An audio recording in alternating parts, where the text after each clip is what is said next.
in Germany? Are they going to move it somewhere else and then send it on its way back to Germany?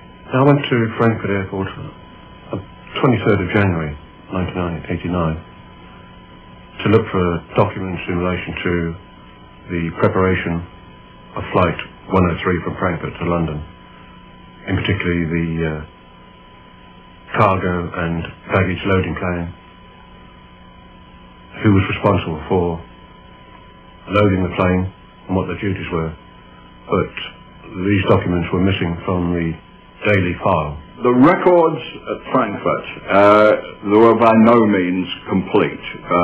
One was not able to get hold of the detailed records. Particularly that concerned me was there was no record as to who unloaded that flight KM180 when it arrived at Frankfurt. We don't know who the loaders were. There was no record of the number of bags that were actually unloaded from that flight. There were no records that I could find. If the original documents had been taken by the authorities, and by that I mean the police, then it would be normal practice for a copy to be retained in the Pan Am file. In 1993, Air Malta wins its libel suit against Granada Television. Granada, in a docudrama, had claimed the bomb had been placed in an unaccompanied bag on an Air Malta flight. But Malta, the records of the handling of that flight, KM180, were made available for me to see. There was no evidence of any unaccompanied bags. All of the bags that were carried as passenger baggage on that flight had been checked in by a passenger who actually travelled on the flight. When, in October 1989, the FBI visited Frankfurt Airport, the agent sent back this telex to Washington. No evidence of any bag transferred from an Air Malta flight.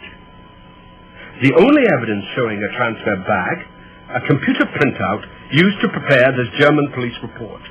An airport employee, Mrs. Erak, claims to have stored in her locker a copy printed off the destroyed original computer tape. The computer printout does not say where the bag came from. They tried to tie that bag to KM180 from the worksheet which was maintained. And as we found, the worksheet is completely unreliable.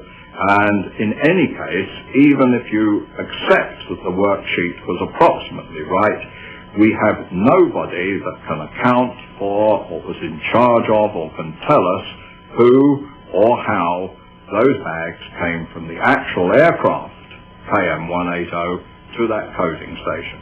And for more than 1 kilometre, and while they were in there waiting, those bags were under nobody's control or supervision. They were not counted. We don't know how many should be there, and it would have been possible to put another bag in there along any of that route or at any time.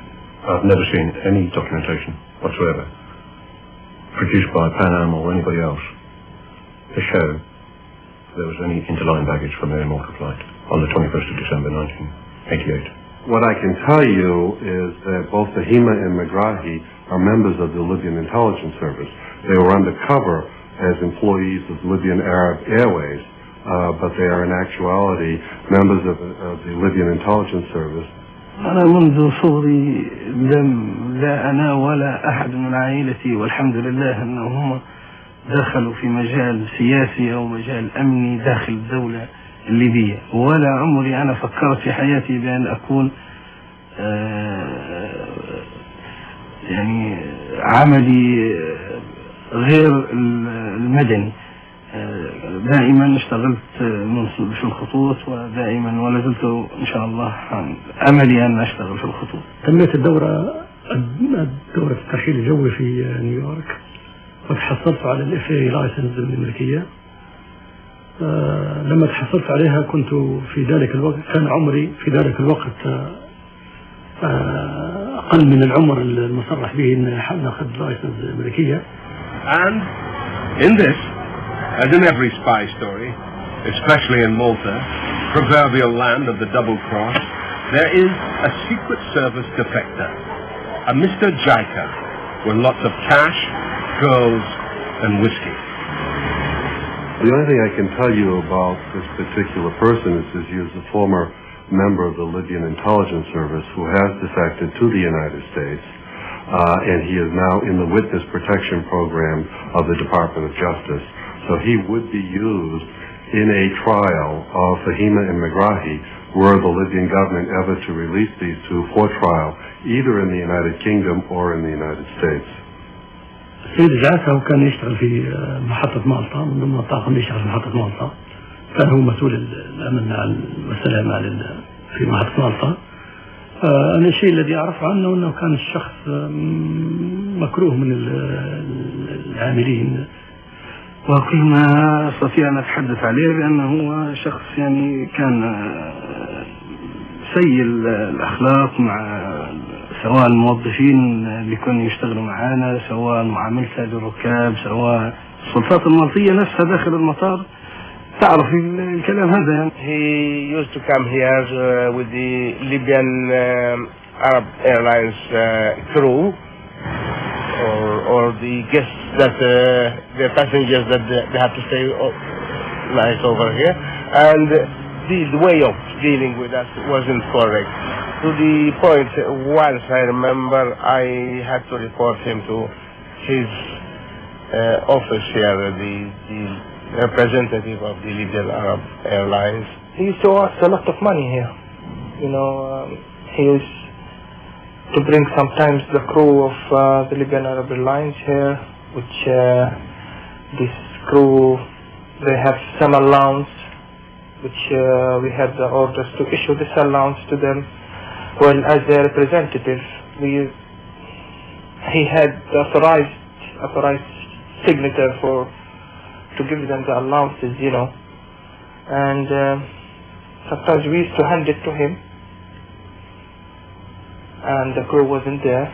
There's no doubt. I mean, if he doesn't give them to the staff, the crew, then he must have kept them. They asked him to return back to Libya because his contract finished or he's staying in Malta. So after a few days he came here to the hotel and he had a plaster in his hand, you know. So what's wrong? I mean, he said, oh, I just fell from the stairs, and apparently he made this to get an extension another 3 or 4 months to stay here. The fact that they have, in the face of UN sanctions that are fairly onerous for them, refused to release either one of them for a trial in a Western court of law indicates that they have something to be concerned about if they were to appear free of any kind of pressure from the Libyan government. So I don't think, if they haven't done it up to the present time, they certainly have no intentions of doing it.